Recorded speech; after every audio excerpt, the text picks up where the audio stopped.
KKR টিমের তরফ থেকে এবং ক্রিকেটের দুনিয়া থেকে অত্যন্ত গুরুত্বপূর্ণ ৫টি নিউজ নিয়ে চলে এসেছি। হ্যাঁ ফ্রেন্ড, যার মধ্যে সবথেকে গুরুত্বপূর্ণ নিউজ হচ্ছে ক্যাপ্টেন হবে রোহিত শর্মা আর ভাইস ক্যাপ্টেন হবে হার্দিক পান্ডিয়া। আর তোমরা জানো এখন হার্দিক পান্ডিয়া এবং রোহিত শর্মার সম্পর্কটা ঠিক সাপ এবং বেজির মতো হয়ে আছে। তো কি হবে তারা একে অপরে ক্যাপ্টেন এবং ভাইস ক্যাপ্টেন হলে কি হতে চলেছে টিম ইন্ডিয়ার ভবিষ্যৎ, সেটি নিয়ে আলোচনা করব। দ্বিতীয় গুরুত্বপূর্ণ নিউজটা আসছে শ্রেয়াস আইয়ার, ঈশান কিষানের মতো প্লেয়ার আইপিএল থেকে ব্যান্ড হতে পারে। যেখানে কেকেআর টিমের দুই প্লেয়ার মিচেল স্টার্ক এবং শ্রেয়াস আইয়ার দুজনে আইপিএল থেকে ছিটকে যেতে পারে। তো কি হয়েছে, কেন তারা ছিটকে যেতে পারে বলে বলছি, সেই সমস্ত ব্যাপার নিয়েও আজকের এই ভিডিওতে বিস্তারিত আলোচনা করব। দ্বিতীয়ত ইংল্যান্ড ক্রিকেট বোর্ড, হ্যাঁ তোমরা জানো ইংল্যান্ড ক্রিকেট বোর্ডের অনেক প্লেয়ারকে আইপিএলের বিভিন্ন ফ্র্যাঞ্চাইজি কেনে।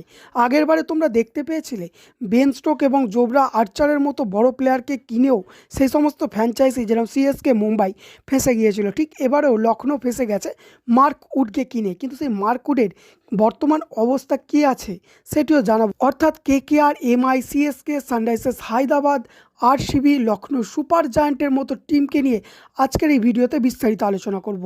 কিন্তু তার আগে তোমাদের বলে রাখি, তোমরা যদি হয়ে থাকো চ্যানেলে প্রথমবার, অবশ্যই চ্যানেলটিকে সাবস্ক্রাইব করে নিতে ভুলো না।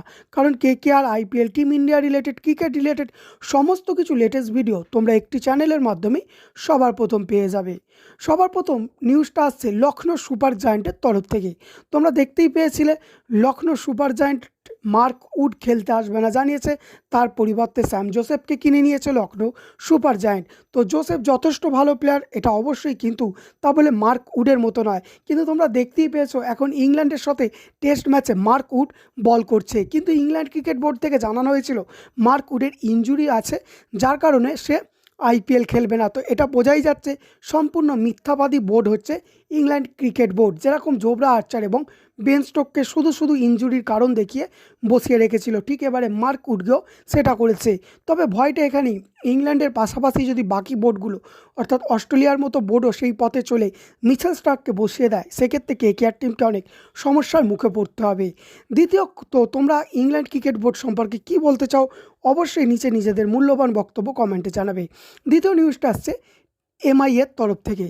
তোমরা জানো এমআইএ যেই থেকে হার্দিক পান্ডিয়াকে ক্যাপ্টেন করা হয়েছে, সেই থেকে রোহিত শর্মা এবং হার্দিক পান্ডিয়ার সম্পর্ক সাপ আর বেজির সম্পর্ক হয়ে দাঁড়িয়েছে।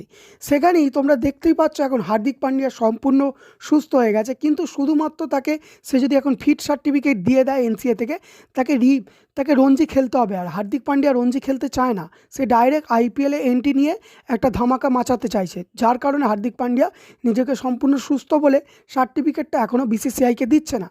তো হার্দিক পান্ডিয়াই এবারে মুম্বাইয়ের ক্যাপ্টেন্সি করবে, যেটা কখনোই মুম্বাইয়ের প্রকৃত ফ্যানরাও চাইবে না এবং রোহিত শর্মার ফ্যানরাও চাইবে না যে হার্দিক পান্ডিয়া মুম্বাইয়ের হয়ে ক্যাপ্টেন্সি করুক। তো এটা একটা অত্যন্ত গুরুত্বপূর্ণ নিউজ হচ্ছে মুম্বাইয়ের ফ্যানদের জন্য। তৃতীয় নিউজটা শুরু হচ্ছে এখান থেকেই। বিসিসিআইয়ের তোমরা জানো সর্বোচ্চ অধিকারী জয় সাহা, সেই জয় সাহা জানিয়ে দিয়েছে রোহিত শর্মা হবে টি-20 বিশ্বকাপের ক্যাপ্টেন এবং হার্দিক পান্ডিয়া হবে টি-20 বিশ্বকাপের ভাইস ক্যাপ্টেন, যেটা একেবারেই ভালো নয় টিম ইন্ডিয়ার তরফ থেকে। কারণ রোহিত শর্মা এবং হার্দিক পান্ডিয়ার সম্পর্কটা মোটেও ভালো যাচ্ছে না। সেখান থেকে তারা যদি ক্যাপ্টেন এবং ভাইস ক্যাপ্টেন হয় তাহলে একে অপরের সাথে আলোচনা করতে পারবে না। এবং এখন টিম ইন্ডিয়া বর্তমানে দুটি ভাগে ভেঙে গেছে। কিছু প্লেয়ার আছে হার্দিক পান্ডিয়ার দলে, কিছু প্লেয়ার রোহিত শর্মার। যেরকম হার্দিক পান্ডিয়ার দলে ঈশান কিষান সহ আরও বেশ কিছু যুব তারকা আছে, যেরকম তোমরা জানো। আর অপরদিকে রোহিত শর্মার দলে বিরাট কোহলি, জাসপ্রীত বুমরা, সূর্যা কুমার যাদবের মতো, মোহাম্মদ শামির মতো পুরনো প্লেয়াররা যারা রোহিত শর্মাকে সাপোর্ট করছে। তো এটা অবশ্যই ভারতীয় ক্রিকেটের জন্য খুবই বাজে ব্যাপার এবং ভারতীয় ক্রিকেটের ফ্যানদের জন্য বাজে ব্যাপার। কারণ আমরা যারা ভারতীয় ক্রিকেটের ফ্যান তারা আমরা কখনোই চাইবো না যে ভারতীয় টিম এইভাবে দুটি ভাগে ভেঙে যাক এবং বাজে একটি টিমে পরিণত হয়। তো আমরা চাইবো হার্দিক এবং রোহিত একে অপরের কাঁধে কাঁধ মিলিয়ে খেলুক এবং তারা একসাথে ভালো পারফরমেন্স দেখাক টিম ইন্ডিয়ার জন্য। অবশেষে টিম ইন্ডিয়াকে চূড়ান্ত জয়ে পৌঁছে দিক, এটা প্রতিটা ভারতীয় ফ্যান চাইবো। তো অবশ্যই তোমরা কমেন্টে একটা বেস্ট অফ লাক লিখতে ভুলো না টিম ইন্ডিয়ার জন্য। চতুর্থ নিউজটা এখান থেকেই আসছে। জয় শাহ অ্যানাউন্স করে দিয়েছে যে টি-20 বিশ্বকাপ পর্যন্ত রাহুল দ্রাবিড়ই থাকবে ভারতীয় টিমের কোচ। কিন্তু এখানে একটা বাজে ব্যাপার লাগলো, সেটা হচ্ছে জয় শাহর বলা উচিত ছিল টি-20 বিশ্বকাপ না, অন্তত তাকে আরও বেশ কিছুদিন জন্য করা উচিত। কারণ তারপরই আছে আইসিসি চ্যাম্পিয়ন্স ট্রফি। তো চ্যাম্পিয়ন্স ট্রফি পর্যন্ত জয় শাহর অন্তত রাহুল দ্রাবিড়কে কোচ হিসাবে রাখা উচিত ছিল বলে আমার মনে হয়। তোমাদের কি মনে হয় অবশ্যই তোমরা কমেন্টে জানাবে।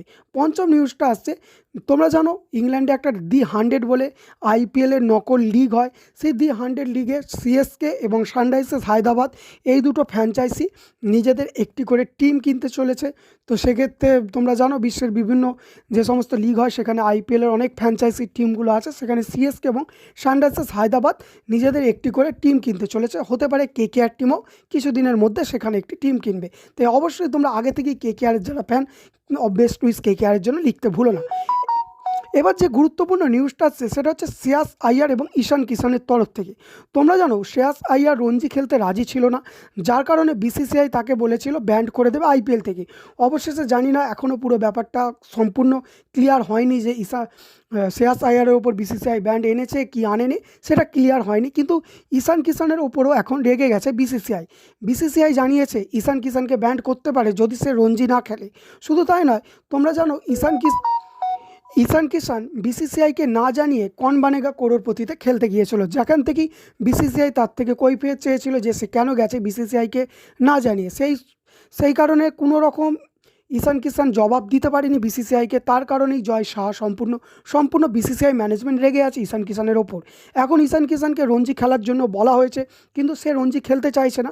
তো তখন ডাইরেক্ট বিসিসিআই জানিয়েছে সে যেই প্লেয়ারের কাছেই যাক বা যেই ম্যানেজমেন্টের কাছেই যাক, যদি সে রঞ্জি না খেলে তাকে আইপিএল থেকে ব্যান্ড করে দিতে পারে বিসিসিআই, যেটা একটা মুম্বাইয়ের জন্য অত্যন্ত বড় ধাক্কা, ঈশান কিষানের জন্য অত্যন্ত বড় ধাক্কা। কারণ মুম্বাই অলরেডি তোমরা জানো সূর্যা কুমার যাদব চোটের কারণে বাইরে, সেক্ষেত্রে ঈশান কিষানও যদি বাইরে হয়ে যায় সেক্ষেত্রে মুম্বাই প্লে অফ পর্যন্ত যাওয়া খুবই সমস্যা। আর কেকেআর টিমের জন্য বড় ধাক্কা হয়ে যাবে যদি শ্রেয়াস আইয়ার এবং মিচেল স্টার্ক আইপিএল থেকে বাদ পড়ে যায়। কেকেআরের যারা মন থেকে ফ্যান তারা ভিডিওটাকে শেয়ার করো এবং লাইক করো, এবং কমেন্টে তোমরা জানাও মিচেল স্টার্ক এবং শ্রেয়াস আইয়ার আইপিএল খেলবে কি খেলবে না, কী মনে হচ্ছে তোমাদের নিজেদের মূল্যবান বক্তব্য অবশ্যই তোমরা নিচে কমেন্টে জানাতে ভুলো না। তো এই ছিল আজকের দিনের সবথেকে গুরুত্বপূর্ণ 5টি নিউজ। তোমাদের কেমন লাগলো কমেন্টে জানাতে ভুলো না। আশা করি ভালো আছো, ভালো থাকবে, দেখা হচ্ছে পরের ভিডিওতে।